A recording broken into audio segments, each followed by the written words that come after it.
Lisa, welcome to Entrepreneur Money Stories. Thank you. Thanks so much, Danielle, for having me.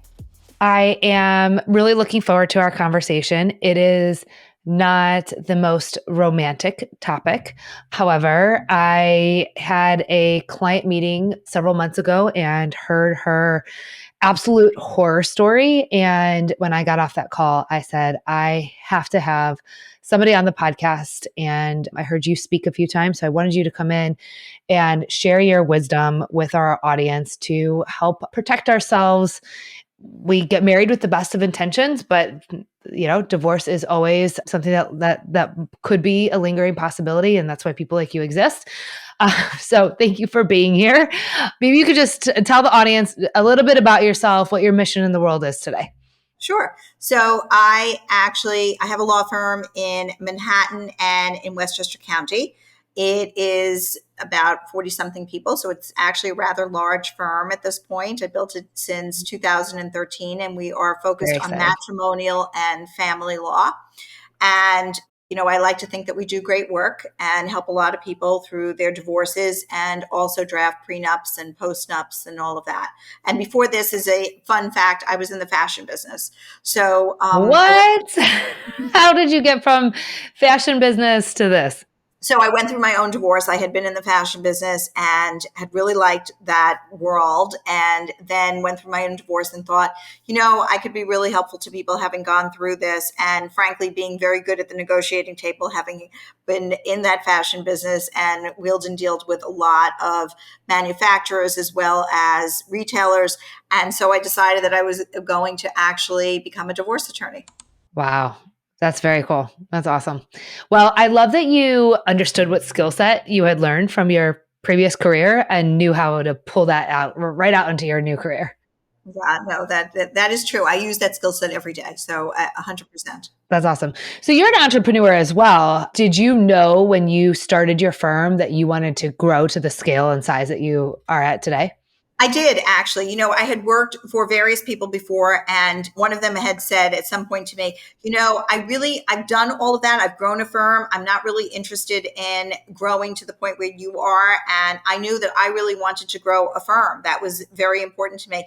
It was the same as being in the fashion business. I wanted to grow a business. So I think it's kind of in your blood if you really want to have your own business and want to grow something. Yeah, I couldn't agree more. Absolutely. What do you think it has been over the last 10 years of you growing your business, kind of the biggest lesson learned? So I think it is about being responsive to clients, understanding that this is a service business. I was just away. I got back from Italy actually last night. So I'm a little jet lagged. Oh, wow. Thank you for being here. But, I had stayed at this wonderful place. And one of the things that was very striking to me was everybody had the same exact attitude, which is that the customer or the client is always right.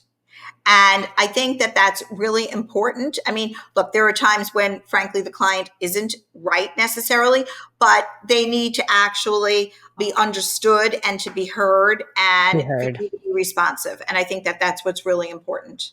Yeah. Well, I think, and what you're going through is very emotional. We say the same thing in our business, that it's so important that we're responding to our clients immediately and serving our clients in the best way, because money is so emotional and it feels so important and urgent, and caring for those questions are so urgent. So I love that you have that.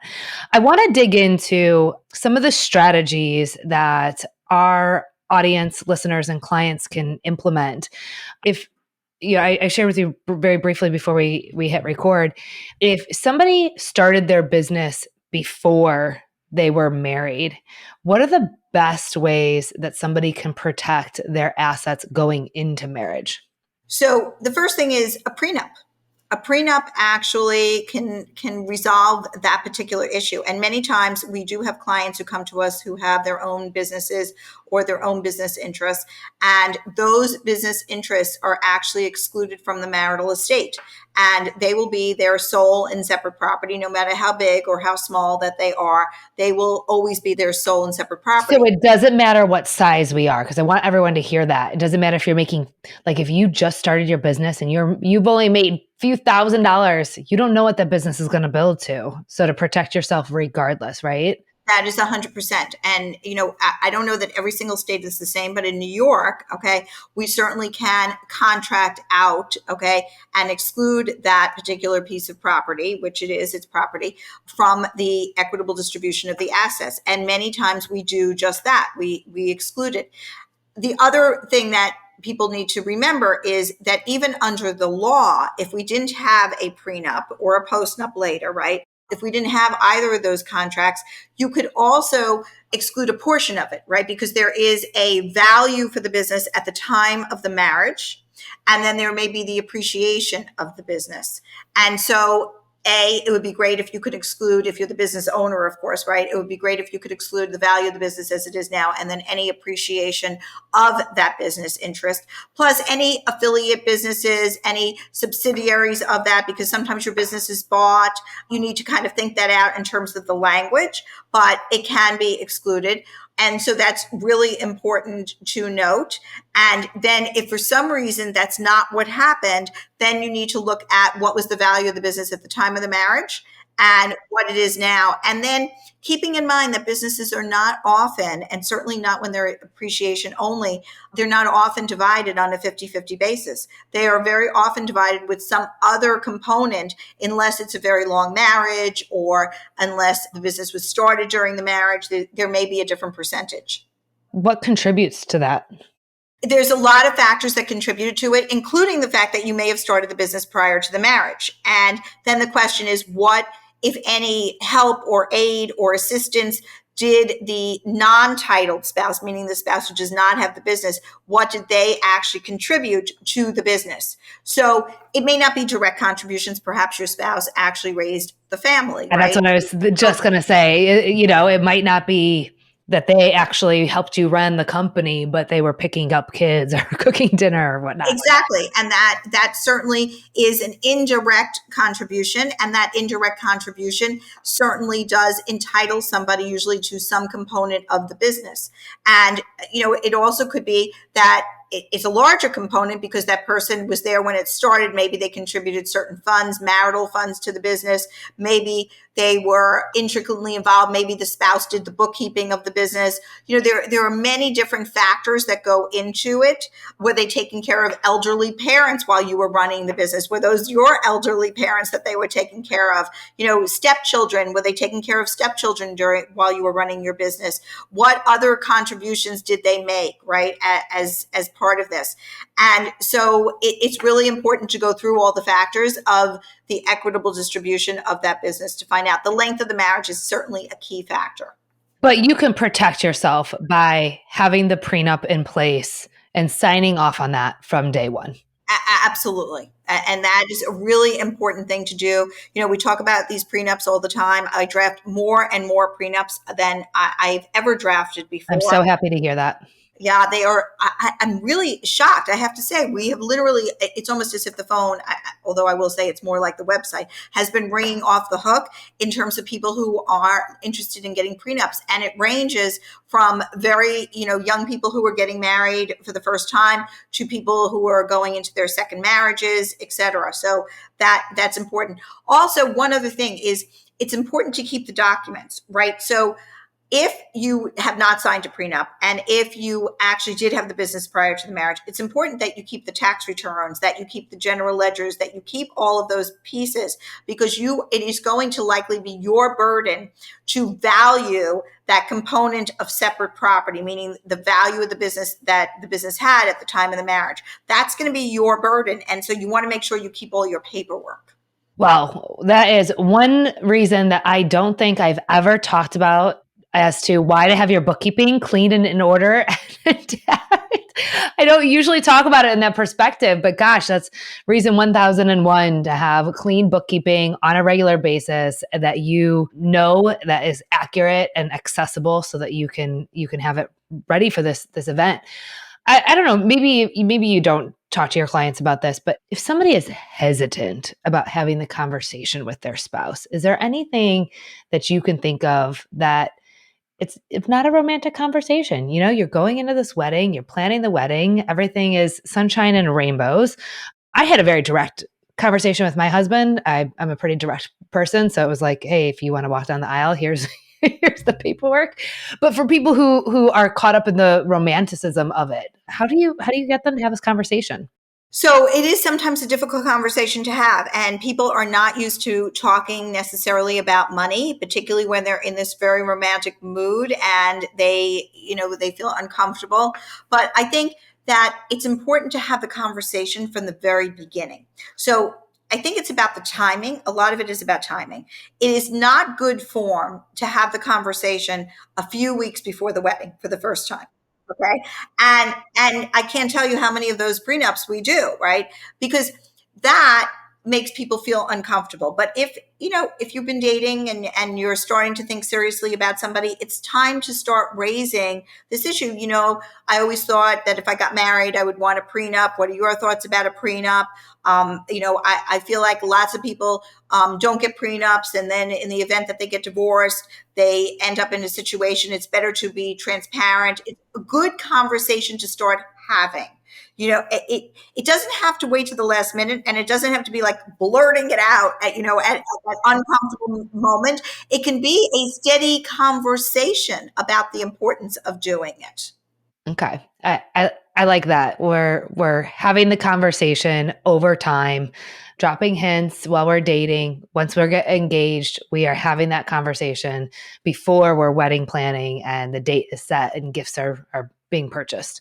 Exactly, exactly. And you may have siblings who have had prenups, right? Or parents who have prenups. It's something to mention.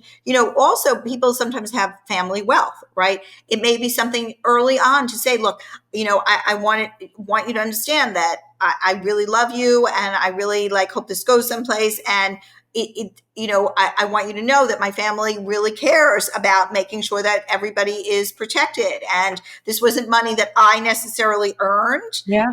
And right. And I'm a card holder essentially. Right. But I need to make sure that my family wealth is protected. It's also a conversation to have with your financial advisor early on. And it may be that the two of you see a financial advisor early on and have a conversation about this. Yeah, I was shocked when we didn't start seeing a financial advisor until after we were married, but I was shocked how much conversation about finances and values came out of those conversations with the financial advisor. So cannot recommend that enough. That was like its own form of therapy in our relationship. Absolutely. Absolutely. So once we have the prenup, we get married, right? We're in our happily ever after.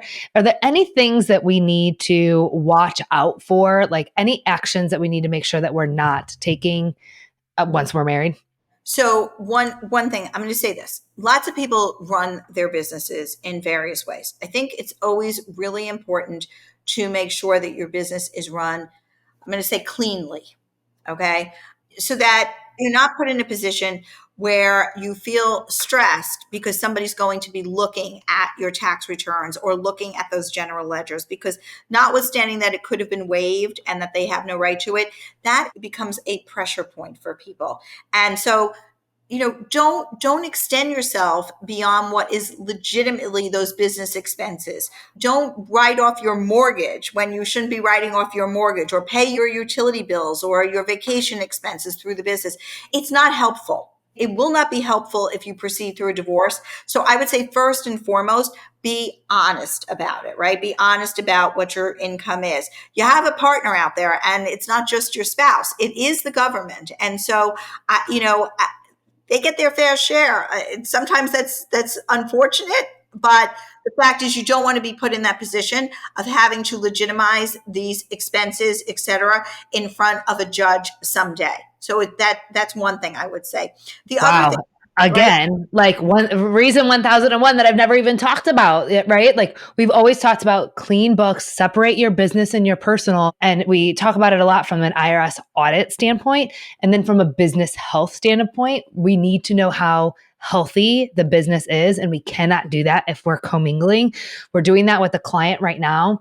She's actually going through a divorce and she needs her business valued. And we are having to back out all of these expenses that are really truly owner's draws. And it was her and her husband putting these expenses through this business. And it has been so time consuming, and she has no idea if this business is actually something to hold on to or not because they've commingled for so long. She doesn't know if it's actually valuable. So yeah, thank you. Thank you for that. Yeah, no, I think that that's really important, and to keep, good books and records, right? And you said this earlier, but I can't tell you how many businesses we look at, and when we go to value them, like the records are not in good shape. And so that in itself makes it so much more difficult when you have an accounting firm actually trying to value the business. And then the other thing I would say is when you're going through divorce, if your business is being valued, give the records over, right? They're going to get them anyway. All right. I promise you, we will get the records, right? So it doesn't make any sense to be obstructionist about it because it's just going to cost time, money, aggravation. The judge will not be happy. I assure you, it gets dragged out. It's never pretty. And it's much, and by the way, it makes the chase for the attorney so much more, interesting, right? So now you've got this attorney that's in this chase. And what did you need that for? Just hand over all the books and the It sounds records. expensive to me. Like, It's here, just take it so that you're not billing me for it. It's incredibly expensive. And what's incredibly expensive is this idea of getting the records. So if you just hand them over in an organized way, they're going to get them anyway. Just do it. Have you heard yourself saying, I'm scared to invest money in my business because what if it doesn't come back? I don't know how much to pay myself, so I won't take a paycheck yet. I'm reinvesting in the business anyway. Or how about, I'm not going to spend any more money until I know exactly where my money is going. Well, let me tell you, you are not alone. In fact, we have heard all of these stories and more throughout the last 9 years at Kickstart Accounting Inc. And that is why we have created the Money Mindset Mastery Framework to finally unlock and overcome these stories, to finally feel confident in your financial decisions and pay yourself what you deserve. The first step to create a profitable and successful business is to first understand your money mindset. Find out your money mindset personality type by going to kickstartaccountinginc.com/quiz. I can't wait to hear what your money mindset type is. Okay, so we are keeping our bookkeeping clean, up to date, accurate, correctly classified, separating our business and personal. Once we've arrived to the event, we give the documents whether we want to or not. And really, if we're keeping them clean, what are we hiding from anyway? What about investing in other businesses? Is there anything? So, over time, you and your spouse continue to build a life together, maybe homes, real estate, investment properties, other businesses. If you invest money in those businesses, are you affecting the prenup? So it depends what your prenup says. That's really what it comes down to. Now, more and more we see prenups and we're drafting prenups and that basically say everything that is in my name is in my name and everything that is in your name is in your name. And if we put it into joint names, then it is ours. And I see so many of these prenups now. That is how people really want to run their lives. Some of them have, either gone through divorces or their parents have, or other siblings, et cetera. So they really want to keep it very clean and very, very straightforward.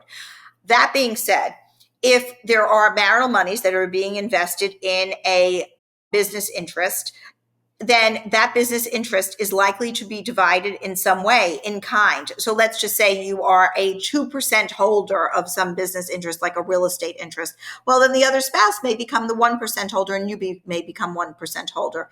And there are ways to structure it because sometimes the general partner, essentially, right, who is running this big business doesn't want to have to deal with you and your spouse. So you may end up holding it in what we call a constructive trust, whereby you are holding it on behalf of your spouse and basically doing what your spouse wants to do, whether it to be sell the interest or hold the interest or meet the capital calls of the interest.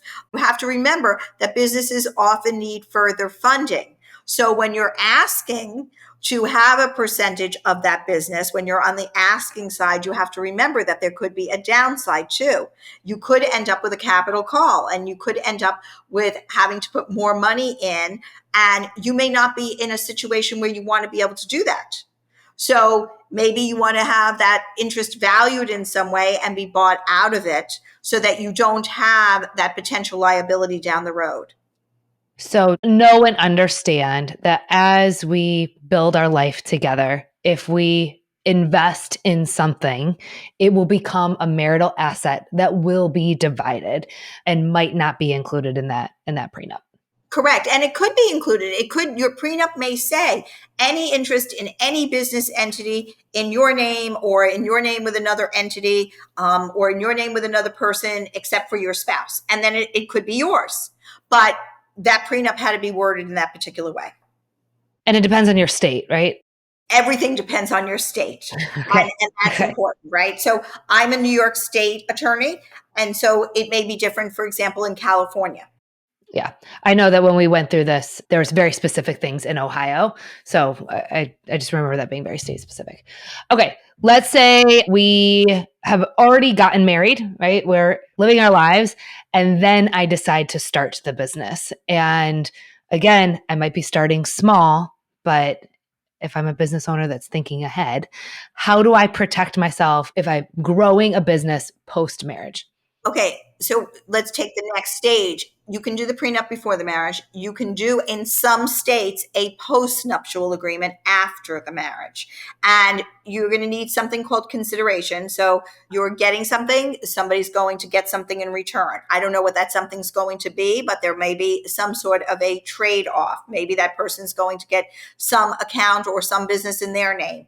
And you can enter into, depending upon your state, because some states it's not valid, you can enter into a post-nuptial agreement whereby you exclude the business as marital property. They have to give up something as well, or you had to give up something else? Usually you give something and they give something, right? So it's usually you want consideration, right? Back to contract law in law school, right? You're giving up something and I'm giving you something in return. It may be that I'm giving up something for that return. So What if they have nothing? they're going to have something. Maybe there could be some consideration somewhere. Usually there is. Okay. What's an example of that? So, for example, I'm starting a business, and you're going to waive all your rights, title, and interest to my business, and I'm going to waive support going forward. I'm not going to take any spousal support from you. That's consideration. Okay. I wanted to have something tangible for Yep, people to.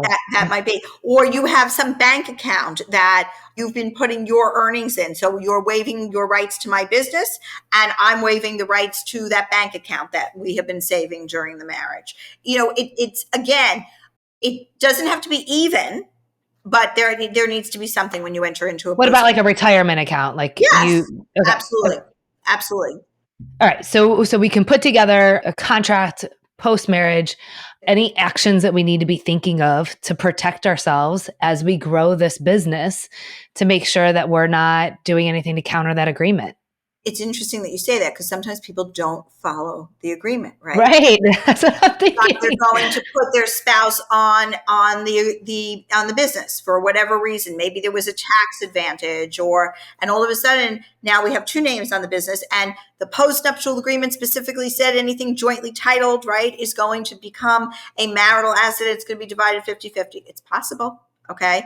Or maybe you needed your spouse to kick in some money, and there is a clause that if your spouse contributes their money to your business, that's going to become marital. You have to follow the prenup or the postnup. And a lot of people, they write these agreements and then they put them away and they get really dusty wherever they put them.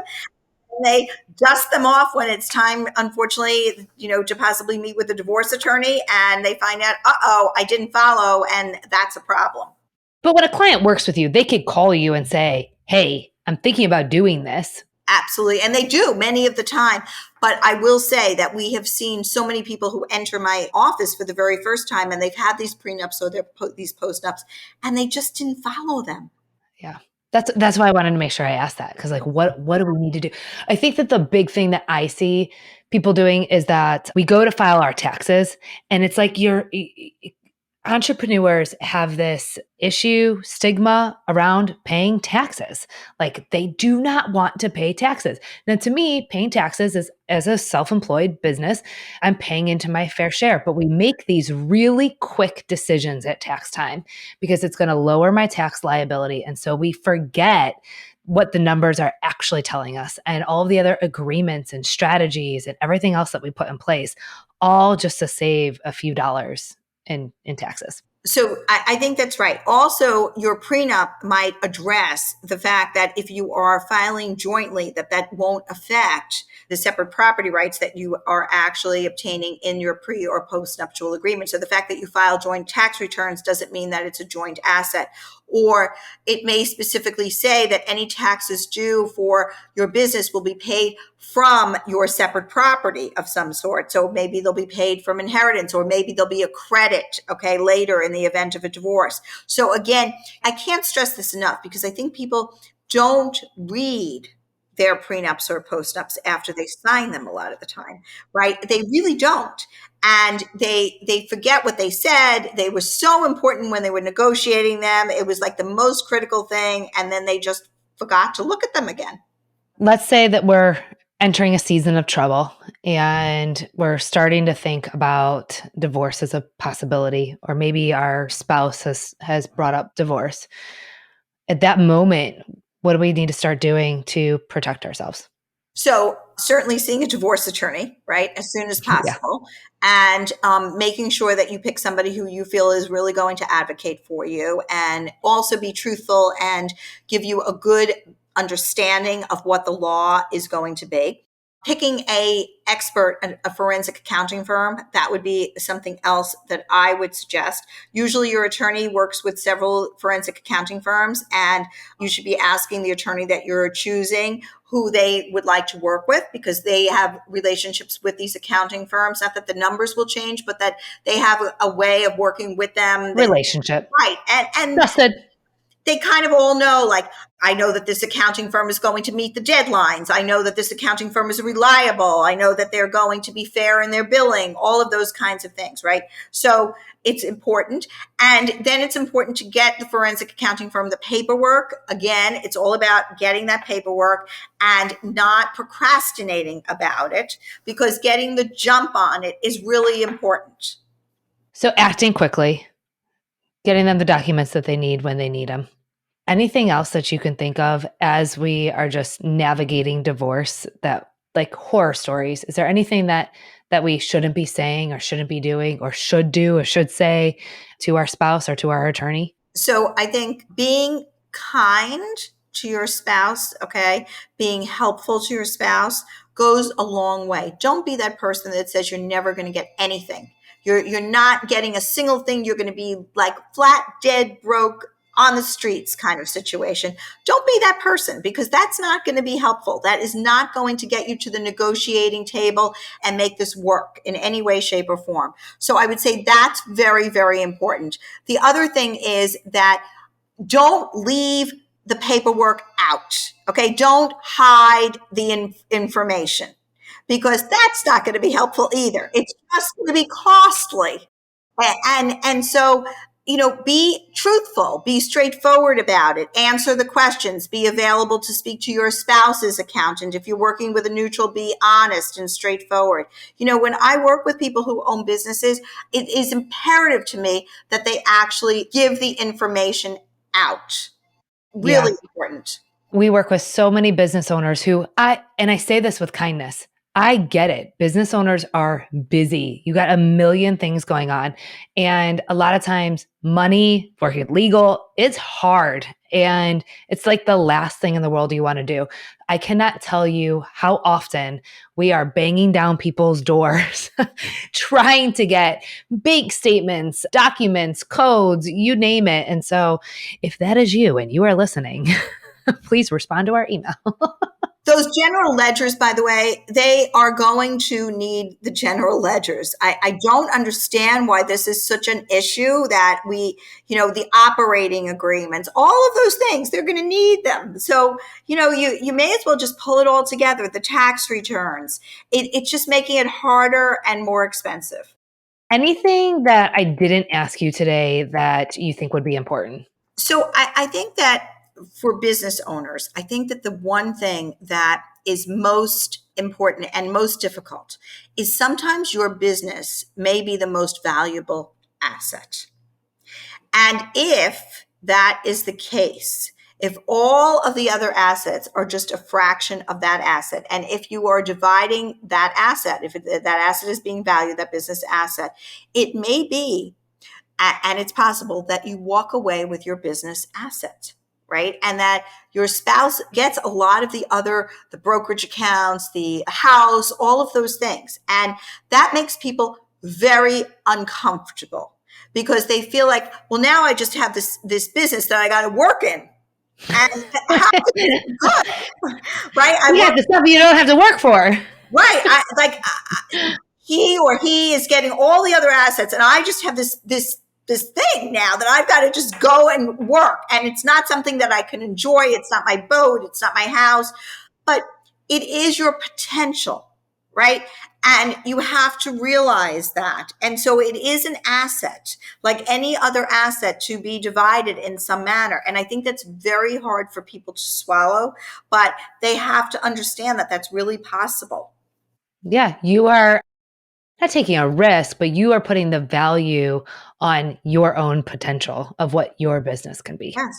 Yes, that's exactly right. Awesome.